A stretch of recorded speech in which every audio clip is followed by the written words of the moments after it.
Friends ఈ సూర్యకుమార్ చూడండి ఏమంటుండో. And first up, Hardik. How's he doing and the reason that you're leading tonight?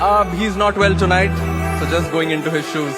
But yeah, rest everything is fine. Anchor అడిగినప్పుడు రోహిత్ శర్మ గురించి ఏమో మంచిగా ఆనందంతో రోహిత్ శర్మ ఈరోజు మ్యాచ్లో కంబ్యాక్ ఇస్తున్నా అని చెప్తుండు. అదే హార్దిక్ పాండ్యా గురించి అడిగినప్పుడు ఏమో హార్దిక్ పాండ్యా సగం ఇష్యూస్లలో ఉండు అని చెప్పేసి చెప్తుండు. అంటే ఆయన ఇష్యూస్లలో ఉన్నాడని నేను అంటుండు. ఇలా రోహిత్ శర్మ వస్తే ఇలా మ్యాచ్ గెలుస్తుండొచ్చు, గెలుస్తారేమో, ఆడికి గెలిపిస్తారేమో. మరి ఇన్ని రోజులు టీం అతను ఎందుకు గెలవలేరు, ఎందుకు ఆడలేరు? ఇలా రోహిత్ శర్మ ఒకడు వస్తేనే గెలుస్తారా? అంటే దీన్ని బట్టి ఏమవుతుంది, ముంబైలో రాజకీయాలు అనేది జరుగుతున్నాయి. అంటే హార్దిక్ పాండ్యాను క్యాప్టెన్ తప్పియాలి. ఇలా ఆయన క్యాప్టెన్ ఇచ్చటాల కల భుజాలు ఎగిరేసుకొని అది ఇదని చెప్తున్నాం.